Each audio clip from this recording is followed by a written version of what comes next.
Hello, welcome to Return to Life. Today, we will listen to a story about the cracks in life where people have felt weak, full of doubt, yet kept moving forward. If you are standing between exhaustion and hope, this story may be for you. There was a time when I thought beauty could buy me everything: admiration, confidence, security. I wore my looks like armor, believing that as long as I stayed flawless, the world would stay kind. And for a while, it did. People smiled wider, doors opened quicker, compliments weren't earned, they were expected. Beauty became a language I spoke fluently, a currency I never thought would run dry. But there's something no one tells you about being seen as beautiful. It's fragile. Not the beauty itself, but the value people place on it. It's conditional. The moment it falters, even slightly, you feel the shift. The smiles don't reach the eyes. The compliments become polite. And worst of all, you start to see yourself the way you fear others do. Less than. My name is Jessica. I'm 32 years old, a senior sales executive at one of the top real estate firms in Los Angeles. I built a career by knowing how to close deals, read people, and present the kind of confidence that sells seven-figure homes. I worked harder than most, but I knew what helped push me ahead: how I looked. Tall, fit, polished, youthful. Clients remembered me. Men listened, women admired or envied. I didn't just sell luxury, I embodied it. Every morning began the same: 5 a.m. workout, green juice, skincare routine that took exactly 22 minutes. No carbs after noon, no alcohol on weekdays. My reflection was proof of discipline, a face sculpted by routine, a body sharpened by sacrifice. And yet slowly, that face, my face, started betraying me. At first it was subtle: a question from a client, "Are you getting enough sleep?" A passing comment from my assistant, "You look intense today." Then, one afternoon, as I smiled in a group photo at a corporate event, I noticed it: my cheekbones too sharp, the hollows under my eyes too deep, my smile too tight. I looked tired, older, diminished. I remember standing in front of the mirror that night, staring at myself for over an hour. It wasn't vanity. It was fear. Fear that I was slipping. That in an industry obsessed with image, I was no longer the image people wanted. My body was the best it had ever been. My clothes fit like they were made for me. But my face looked like it had been through something. As if success had carved away the softness, as if ambition had aged me. I didn't panic, not right away. I told myself it was stress, lighting, maybe I needed a vacation. But deep down I felt it: the erosion, the slow fade, the fear that everything I'd built was more delicate than I'd ever admitted. Daniel, my boyfriend of 3 years, said I was imagining things. "You look incredible," he told me. "Whatever you want to do, I support you." It sounded sweet, supportive, but it wasn't understanding. It was permission to fix what he couldn't see going wrong. And I took it. What happened next didn't start as a tragedy. It started as a solution. A small, harmless correction. Something quick, non-invasive, practically routine. I wanted to look the way I felt: strong, alive, in control. I thought a little filler would help me get there. I thought I knew what I was doing. I didn't know I was about to lose everything. At 32, I was exactly where I had always wanted to be. I lived in a high-rise overlooking downtown Los Angeles. My closet was curated like a showroom: tailored suits, heels that clicked power into every room I walked into, and just enough softness to disarm without ever seeming weak. I had the kind of schedule most people couldn't keep up with: back-to-back meetings, client lunches, networking events, and evening calls with out-of-state buyers. But I thrived in it. I was good at this life. Polished, sharp, in control, and on paper everything was perfect. I was one of the youngest senior sales executives in my company's history. My listings were always top tier. I didn't just sell homes, I sold dreams, lifestyles, futures. And people believed me because I looked like I had it all figured out. Daniel, my boyfriend, was another checkbox in the dream life. He worked in private equity, had a smile that melted the frost off any negotiation, and an instinct for knowing when to push and when to pull back.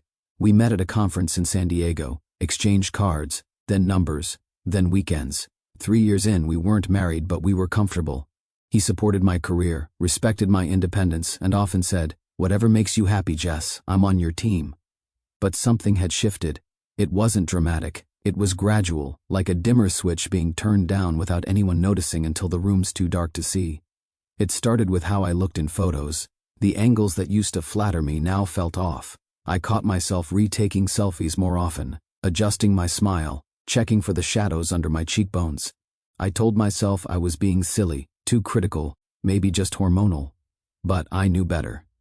One evening, after a long day showing properties to an overseas investor, I caught a glimpse of myself in the mirrored elevator wall. I was in full makeup, my hair still neat, my posture straight. But my face looked tired, hollow, like something had been drained out of it. I remember thinking, why do I look like this? I'm not even tired. It became a quiet obsession.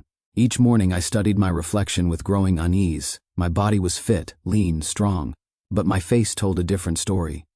The more disciplined I became, cutting carbs, extending fasts, training harder, the more it seemed like my face was thinning out in all the wrong places. My cheeks looked sunken, my eyes sharper. My smile no longer softened my features, it tightened them. I started noticing how people responded to me, nothing obvious. But clients asked if I was feeling okay. Colleagues made comments like, "Don't work too hard, Jessica. We need you healthy." Even Daniel once said, "You look intense lately." Sexy, but intense. And that word, intense, stuck with me. It wasn't a compliment. Not really. I didn't want to look intense. I wanted to look vibrant, warm, approachable, like someone you'd trust with your biggest financial decision. One night, lying beside Daniel while he scrolled through his phone, I asked him, "Do you think I look different lately?" He looked at me, puzzled. "Different how?" "Older," I said, "tired, hollow." He leaned in, kissed my forehead. "You're beautiful. Always have been. You're just working a lot. Stress does that. But if something's bothering you, I'll support whatever you decide. You know that was Daniel. He never said no. But he also never asked what I needed. His support was passive, convenient. It meant I was on my own. I tried to shake it off. But the thought lingered, what if people were starting to see what I was trying so hard to hide? In my world, image wasn't everything, it was survival. People don't want to buy million-dollar homes from someone who looks like she needs a nap. They want confidence, glow, youth. So I started doing research, quietly, after hours. Articles about facial fatigue, volume loss after weight loss, non-invasive rejuvenation. I told myself I was just learning, staying informed, but really, I was searching for permission, and it came in the form of a trend I'd seen everywhere. Subtle fillers, no downtime, no surgery, just a little plumping to restore what time or discipline had taken away. It sounded harmless, controlled. Professional women everywhere were doing it, executives, influencers, moms. No one even needed to know. The idea lodged itself in my mind like a whisper that wouldn't go away. You're just maintaining. You're not changing who you are. You're protecting your edge. I looked in the mirror and tried to imagine myself with just a little more fullness. Not a new face, just the old one, before life stretched it thin. I wasn't panicking. I wasn't desperate. I was optimizing. At least that's what I told myself. The clinic looked more like a boutique spa than a medical office. White marble floors, gold accents, a wall of glowing testimonials framed like works of art. Everything about it said safe, modern, everyone's doing it. The receptionist was younger than me by at least a decade and had the kind of pillowy cheeks that Instagram filters dream of. She smiled and said, "You're gonna love your results, Jessica. Our nurse practitioner is amazing." It didn't take much convincing. I'd done my research, read the reviews. The before and after photos were subtle, natural, no duck lips, no frozen smiles. Just women who looked like they'd slept for a week and drank 3 gallons of collagen water. The consultation lasted 15 minutes. The injector, a woman named Kendra, wore designer scrubs and spoke in the gentle cadence of someone trained to never trigger alarm.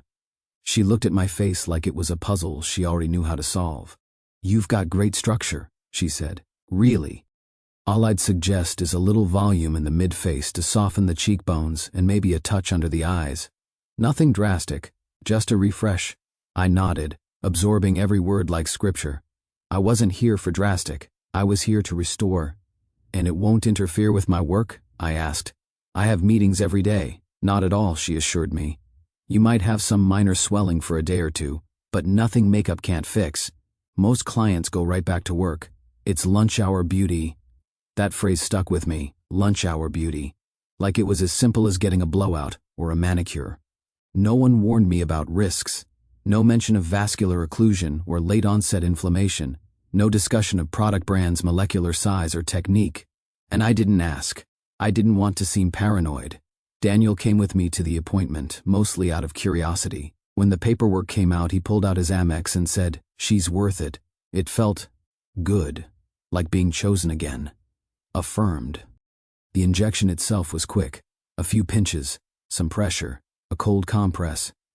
Then came the mirror. My reflection startled me, but in a good way. The hollows under my eyes were gone. My cheeks looked fuller, like I'd just come back from vacation. My smile had softness again. It was me, only better. "See?" Kendra said. Refreshed. Not done. I walked out of that clinic taller, straighter. I remember walking past a cafe window and catching my reflection. I smiled, and this time, it didn't feel forced. I felt like I had re-entered my skin. Over the next few days, I received compliments I hadn't heard in months. "You look amazing. Something's different. You're glowing. Did you change your hair?" It was exactly what I needed. Not attention, validation. At work, I noticed clients leaning in again, lingering a little longer. I wasn't imagining it. In sales, energy is currency, and I had mine back. Even Daniel seemed to take notice. He touched my face more. Said things like, "I forgot how pretty your eyes are." It was subtle, but real. A shift. Like the tide turning in my favor. I didn't tell anyone else. Not my coworkers. Not my family. This was my secret, my edge. And it was working. For the first time in months, I stopped scrutinizing my reflection. The tension I hadn't realized I'd been carrying started to lift. The armor felt lighter. The race to keep up with the younger faces in the office no longer felt unwinnable. I told myself, this is maintenance, like whitening your teeth or getting your brows done. I had no idea that something so small, so seemingly harmless, was already changing the course of my life.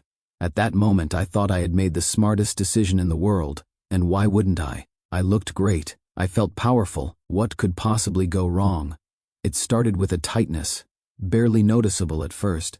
A slight pressure on my left cheek when I smiled, like the skin was stretching just a bit too much. I chalked it up to the filler settling. Something I'd read was normal in the first few weeks. I even joked about it to Daniel over dinner. "Guess it's working," I said, tapping my cheek with a wink. "Can feel it doing its thing." But by week 5, the tightness had turned into a dull ache. Not sharp, not unbearable, just persistent, like a bruise that never faded. Then came the heat. At first it was internal, like a warming sensation deep under the skin. I noticed it most at night, lying in bed, my face pressed to the pillow. It felt like something was pulsing beneath the surface. I mentioned it casually during a call with the clinic. "Oh, totally normal," the receptionist chirped. "Some clients experience a little inflammation as the filler integrates. Just keep icing it. If it gets really uncomfortable, we can call in a quick antibiotic." She made it sound routine, predictable, harmless, and I wanted to believe her. I really did. A few days later, the skin on my left cheek flushed red, patchy and warm to the touch. There was a slight puffiness, like I'd been crying on one side of my face. I panicked. Took photos in every kind of lighting, Googled for hours. Everything I read pointed to the same thing, inflammation. Maybe even a delayed allergic reaction. I called the clinic again. This time they had Kendra speak to me directly. "It's nothing to worry about," she said calmly. "You might be having a mild immune response. It happens sometimes. We'll prescribe you a round of antibiotics, just to be safe." A pharmacy near my apartment had the pills ready within an hour. 10 days, twice a day. I followed the instructions exactly. Within 3 days, the swelling went down, the redness faded, the warmth subsided. I exhaled. Problem solved. Except it wasn't. 2 weeks after finishing the antibiotics, the symptoms returned, this time a little worse. The swelling came back faster, more pronounced. The redness crept higher toward my under-eye area. There was a burning sensation, like a sunburn beneath the surface. Back to the clinic. Another phone call, another prescription. "Sometimes the inflammation flares up again," Kendra said. "But this is still within normal post-procedural responses. It doesn't mean the filler's infected." I wanted so badly to believe her, to believe this wasn't serious, that I hadn't done something reckless, that this was just part of the process. The second round of antibiotics worked, temporarily. Then came the third flare-up. That time, I didn't call the clinic right away. I stared at my face in the mirror for a long time. The left side looked puffier now, even without the redness. My skin felt tight, unnatural. I pressed gently with my fingers and felt something beneath, like a knot, a mass. It scared me. Daniel noticed it too.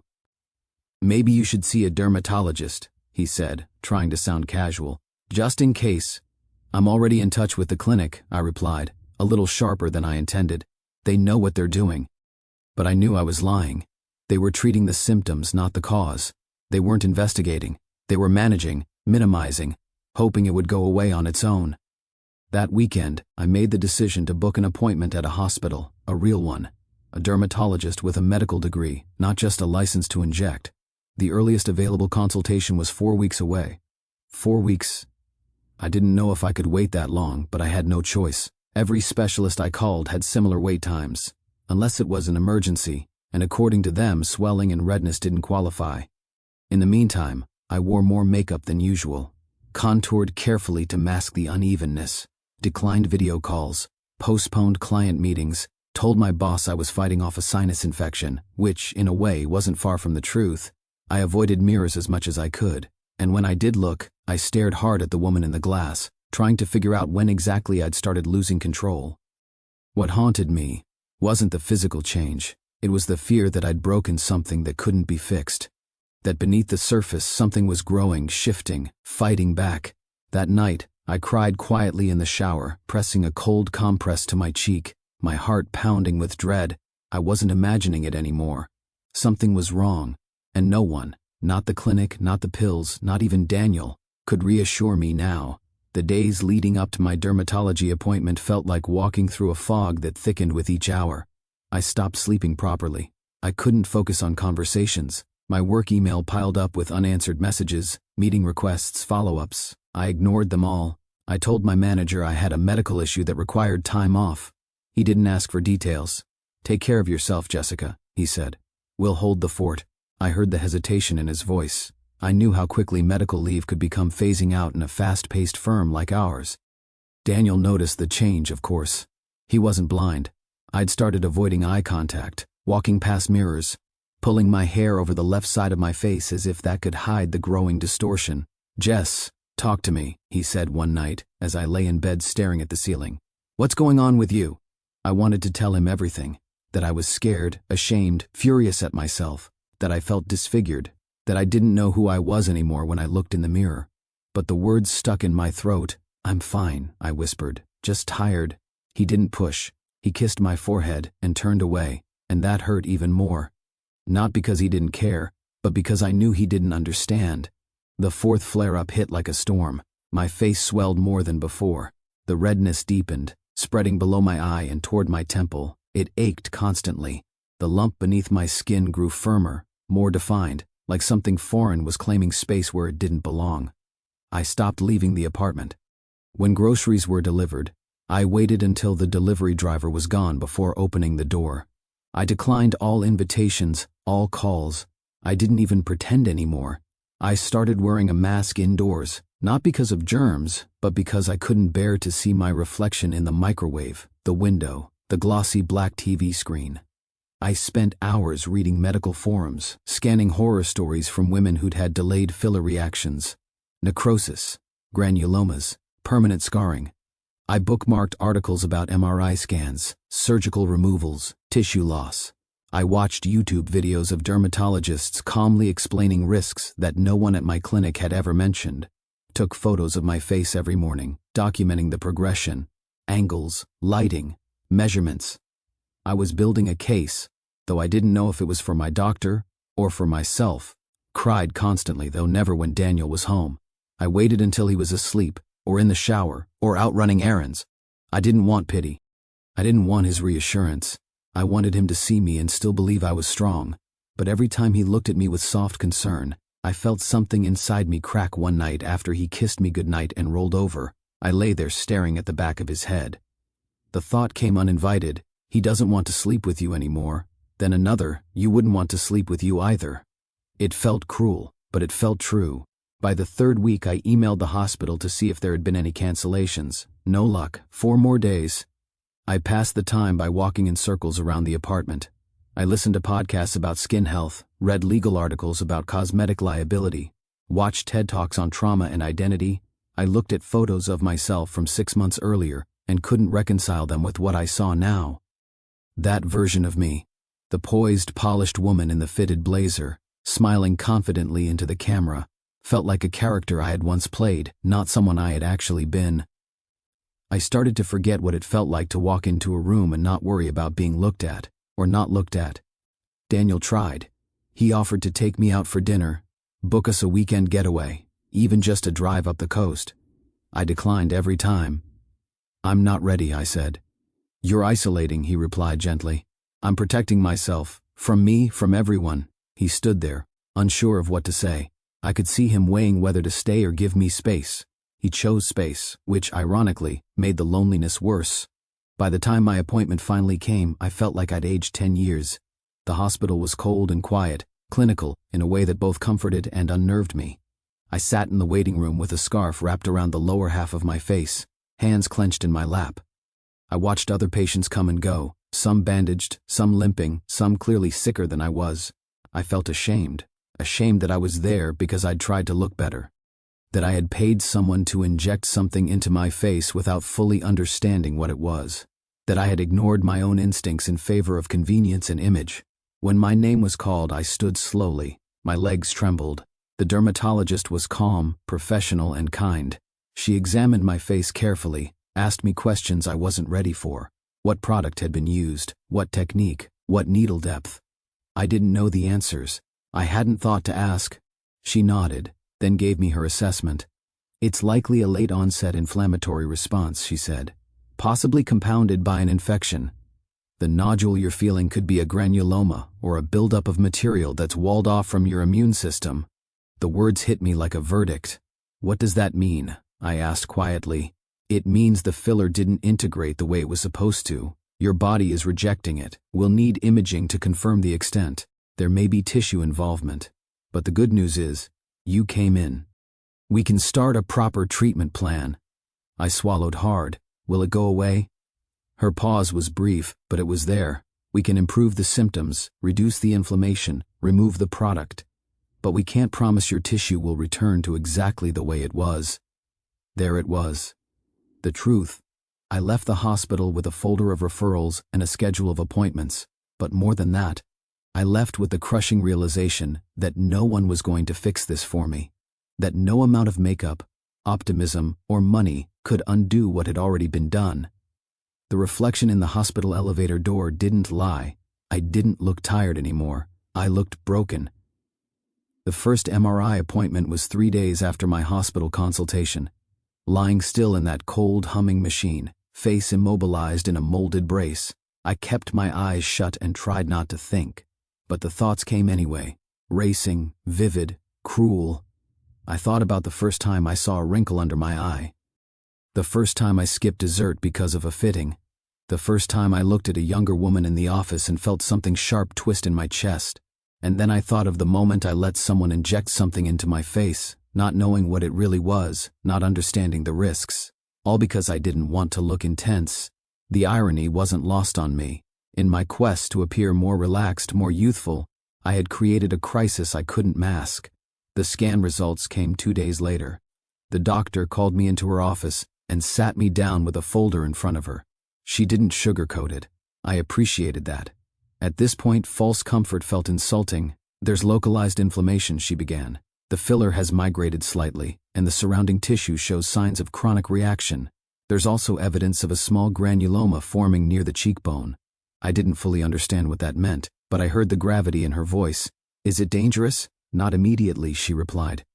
"But if left untreated, it could result in necrosis, tissue death. That would require surgical intervention and could leave permanent damage. At the very least, the scarring would be significant." My stomach dropped.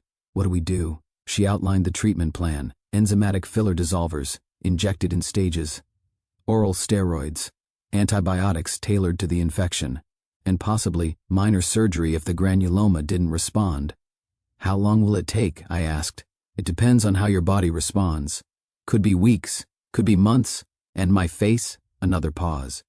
"It's unlikely to return exactly to how it was before. We'll aim for symmetry, but some volume loss, texture change, or scarring is possible." It hit me harder than I expected.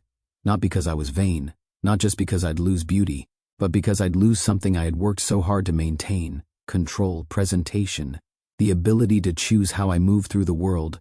She handed me a consent form. I signed it without reading. When I got home, Daniel was sitting on the couch, laptop open, eyes scanning spreadsheets. He looked up as I walked in. "Well?" he asked, tone careful. "It's worse than they thought," I said, "but treatable." He nodded slowly, not offering much else. I sat beside him, trying to gauge his mood. "I'll need a few rounds of dissolver," I added, "and maybe surgery." His brow furrowed. "Surgery? Just minor. Hopefully. Nothing is certain yet." He closed his laptop, leaned forward, elbows on his knees. "Jess, do you regret doing it?" I blinked. The question felt too late, too large. "I regret not asking more questions," I said finally. "I regret trusting the wrong people. And I regret thinking I needed to fix something that wasn't broken." He didn't respond. He just stared at the floor. Later that night, as I stood in the bathroom applying the medicated cream the doctor had prescribed, I caught Daniel watching me through the mirror. Not staring, just observing. Like he was trying to remember something. I turned, waiting for him to say something. He didn't. That silence settled between us like dust. The treatment began the following week. The dissolver stung worse than the filler ever had. I sat in the clinic chair, eyes brimming with tears as the enzyme spread through my cheek, breaking down what shouldn't have been there in the first place. After each session, the swelling worsened before it improved. My face was tender, bruised, misshapen. I took time off completely. My manager stopped checking in. Daniel became more distant, less affectionate, less patient. I caught him scrolling his phone during dinner, texting someone whose name I didn't recognize. When I asked, he brushed it off. I didn't have the energy to argue. I was too tired from fighting my own reflection. The treatments helped, technically. The swelling reduced, the redness faded. But something was different now. The left side of my face had a slight indent, a concave shadow where volume had once been. The skin texture was uneven. The symmetry I once prided myself on had disappeared. Makeup helped, but only in still photos. In real life, under fluorescent lights, in motion, it was obvious. I went back to the office 6 weeks later, hoping to ease back into work. My colleagues were polite, but I saw the flicker in their eyes, the hesitation, the curiosity they were too professional to voice. Clients were less subtle. One woman asked directly, "Did you have some dental work done?" I smiled and lied, something like that. After 2 weeks, I was quietly removed from 2 high-profile listings. Management cited client chemistry. I knew better. Daniel and I began fighting more. Not screaming matches, just friction, short answers, missed signals, resentment we didn't have the words to name. Then one morning, he didn't come home. He texted instead. "Staying at a friend's. Need space." I stared at the message for a long time, then locked my phone and went back to bed. I didn't cry. There was nothing left in me to break that hadn't already shattered. In the end, I did what I had always done. I adapted. I found a new rhythm, a new skincare routine, a new way to tilt my face in photos. I even found a new apartment, smaller, quieter, with fewer mirrors. But something had changed forever. I had walked into that clinic for a quick fix. A tiny enhancement. I thought I was investing in confidence. What I bought was trauma, and no one, including me, had prepared for the cost. The final treatment ended in silence. There were no cheers, no final selfies, no proud before and after reveal. Just a quiet thank you to the medical team. A stack of post-care instructions, and the slow dragging sound of my boots across the hospital floor as I left the building. The swelling was down, the redness gone. The nodule had softened, but what remained was worse in some ways. My left cheek had collapsed in slightly, not dramatically, just enough to be noticed. Enough that when I turned a certain way, my face caught the light differently. The texture of the skin was off, no matter how much moisturizer or primer I used, and the symmetry, once so perfectly aligned, was gone. I could still smile, still speak, still present myself, but the balance was broken, and I felt it every time I looked in the mirror. The scar was invisible to most people, but I saw it in every glance, every angle, every photo I deleted before anyone else could see it. It was the kind of scar that wasn't just on the surface, it was in the way I moved, the way I hesitated in conversation, the way I no longer walked into a room with certainty. Returning to work full-time was a test in endurance. The first few days were filled with polite nods, 2 sweet smiles, and carefully worded questions. "How are you feeling, Jessica?" "We missed your energy around here. So glad to see you back." But the undertones were clear. Clients weren't requesting me as often. Some of the younger agents had picked up listings I'd once managed exclusively. My name didn't show up in team-wide sales emails anymore. I tried to push forward. Scheduled coffee meetings, followed up with leads, even hosted a few open houses. But I could feel it. My edge had dulled, not because of my skills, but because people saw something different now. Less polish, less glow, less whatever it was that made people lean in. Daniel and I didn't speak again. After his final text, he came by once when I wasn't home to collect his things. He left his key on the kitchen counter and a note that simply said, "I hope you're okay." That was it. 3 years reduced to one sentence. I didn't respond. I spent the next few weeks in a kind of limbo, not broken, not healing, just floating. I'd wake up, do my routines, go through the motions. Sometimes I'd stare at old pictures, of vacations, of events, of random Tuesday mornings when I looked effortless and alive, and feel like I was watching someone else's life. Friends reached out, some more persistently than others. I replied when I could, but I kept most people at a distance. I didn't want sympathy. I didn't want to be the cautionary tale whispered about over brunch. I wanted to disappear for a while, to shrink down until I could figure out who I was now that the face I trusted had changed. One afternoon, I received a notification from my lawyer. The lawsuit we filed months ago against the clinic had come to a conclusion. The court ruled in my favor. The clinic was ordered to pay damages, negligence, lack of informed consent, failure to disclose medical risks, $85,000. I stared at the email for a long time. Then I closed my laptop. It wasn't satisfaction I felt. It wasn't even relief. It was nothing. Because the money wouldn't change what had happened. It wouldn't rewind time. It wouldn't uninject what had already become part of me. It wouldn't bring back my face, my confidence, my relationship, my job status, my peace. A check couldn't fix silence. I took the settlement and used it to pay off the last of my student loans. The rest went into savings. It didn't feel like a win. It felt like compensation for a version of me that no longer existed. Occasionally, I still caught myself running a finger along my cheek, tracing the spot where everything began. It had faded, but I remembered exactly how it felt at its worst. Tight, angry, unfamiliar. It wasn't just about the aesthetics. It was about trust, in others, in systems, in myself, because no one had forced me to do it. No one held me down. No one tricked me. I had made the appointment. I had signed the forms. I had said yes. And that was the hardest part to live with. Not the pain, not the scarring, but the choice. The decision to sue wasn't made in anger. It wasn't about revenge. It was about accountability. After everything, the pain, the silence, the permanent change, I needed someone else to acknowledge that this wasn't just bad luck, that it wasn't just in my head, that something had gone wrong and it mattered. I hired a lawyer referred by a friend of a friend. He specialized in cosmetic procedure malpractice. During our first meeting, he listened quietly as I told him everything. Dates, photos, prescriptions, the vague reassurances, the dismissals, the swelling, the fear. When I finished, he nodded and said, "They were negligent. And you have documentation. That gives us leverage." We filed a civil suit against the clinic and the injector, citing professional negligence, failure to obtain informed consent, and emotional distress. I submitted photos, medical records, emails, and appointment logs. My doctor at the hospital agreed to write a statement. The case was strong, but strong didn't mean fast. For months, nothing happened. There were hearings, delays, motions filed. The clinic's legal team fought hard. They argued that I had signed a consent form, that complications, while rare, were disclosed verbally, that I had responded well to initial treatment, and that their actions were within industry standard. It felt surreal to hear my experience reduced to legalese. Mild adverse reaction, client satisfaction concern, resolved tissue asymmetry. They didn't say trauma. They didn't say damage. They didn't say mistake. When I was finally called in to give a deposition, I wore the same blazer I used to wear to pitch million-dollar homes.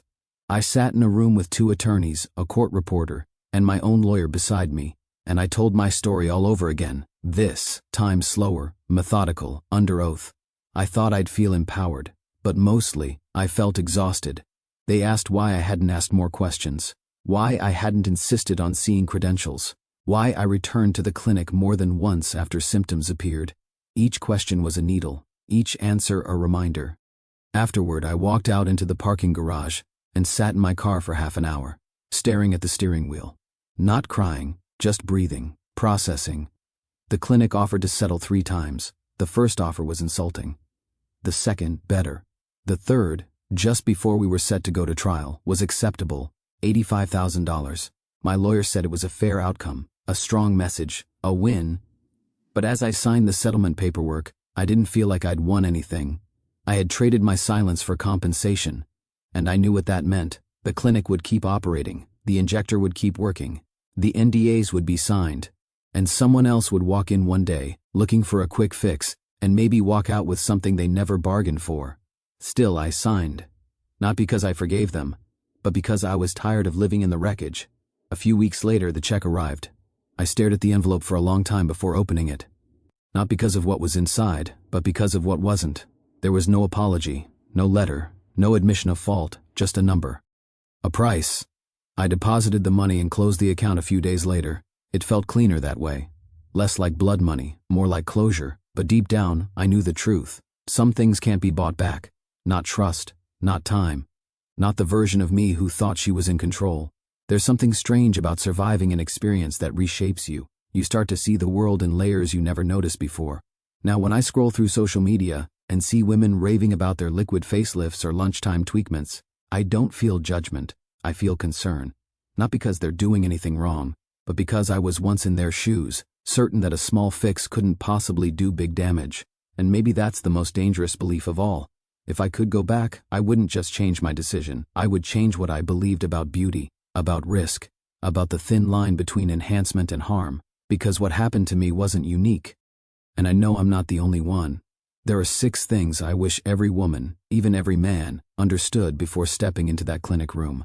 6 truths I learned the hard way. First, who is at risk? It's not who you think. It's not the insecure, not the vain, not the careless. It's high achievers, professionals, people in industries where appearance is silently tied to competence. Sales reps, real estate agents, executives, coaches, influencers, actors, even teachers. People like me, people who rely on being seen as put together, ageless, confident, and who feel somewhere deep inside that their face is part of their resume. Second, when does the danger start? Not always immediately, that's the trick. Most people expect complications to happen fast, within hours or days. But some filler reactions are delayed. Weeks, even months. I felt amazing for almost 2 months after my injection. I thought I'd made the perfect decision. It wasn't until week 8 that the swelling started. By then, I was busy, distracted, and completely unprepared. So if you're asking yourself, it's been a while, nothing's wrong, right? Remember, late onset reactions are real. Third, what are people misunderstanding? The biggest myth is that filler is low risk. It's marketed like a beauty treatment, but it's a medical procedure. You're injecting a foreign substance into your face, near arteries, nerves, muscle. And yet, many of us walk in without knowing what's being injected, what brand is used, or whether the injector is even medically trained. Worse, we think that temporary side effects mean it's under control, that antibiotics mean the problem is gone. But what if they're just hiding symptoms of something deeper? Pain that comes and goes isn't always harmless. It could be a signal, like mine was. Fourth, what happens if you ignore it? Let me be blunt. Tissue death is a possibility, not just a blemish, not just a bruise, necrosis. Your skin, your flesh, literally dying from the inside out. Granulomas can form. Nodules that feel like hard marbles under your skin. Your face can swell, distort, discolor. You may need dissolvers, steroids, even surgery, and still, the texture might never feel normal again. Beyond the physical, there's the psychological toll. Anxiety, isolation, body dysmorphia, loss of identity. I know because I lived all of it. Fifth, when should you act, and when shouldn't you? Here's the part I wish someone had told me. You should act the moment you notice something unusual, especially if it lingers or returns. Swelling, redness, heat, pressure, a lump. Don't wait. Don't second guess. Don't let a clinic reassure you with vague language like normal reaction or minor inflammation. Go to a hospital, a dermatologist, someone who understands complications beyond the cosmetic. And don't keep taking antibiotics like they're candy. Masking a problem is not fixing it. On the flip side, do not trust convenience over credentials. Just because it's quick doesn't mean it's safe. Just because it's popular doesn't mean it's qualified. Sixth, what should you do in the first 24 to 72 hours of symptoms? Document everything. Take clear photos. Note the timeline.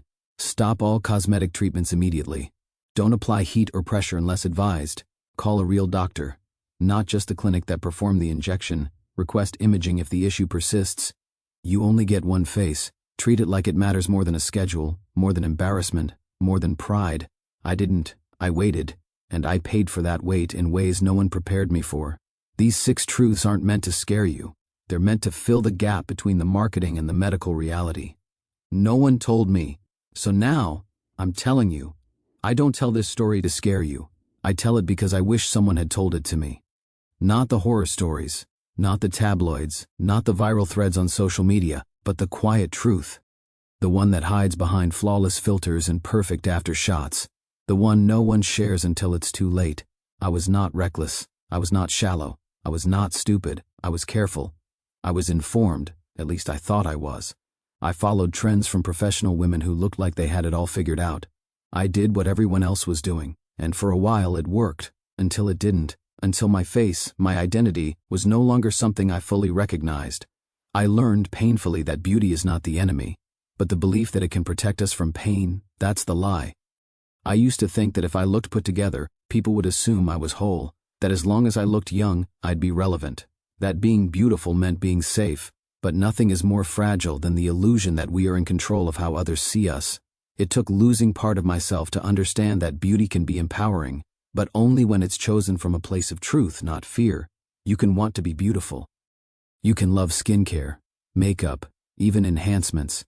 You can celebrate what makes you glow, but don't ever let the world convince you that you owe it your face to be worthy of your place. I look different now, not just physically, but in the way I move, in the way I listen, in the way I measure my worth. There are people who still say, "It doesn't look that bad," or "No one would notice if you didn't point it out." And maybe that's true, but I notice, and maybe that's enough, because I know the difference between how I looked before and what I carried inside. And I know the weight of rebuilding confidence that isn't anchored in compliments, or attention, or symmetry. For a long time, I thought the worst part of what happened was the scar. It's not. The worst part was that for weeks, for months, I stopped seeing myself as someone worthy of gentleness. I spoke to myself with cruelty. I isolated, I hid, I let shame grow louder than self-compassion.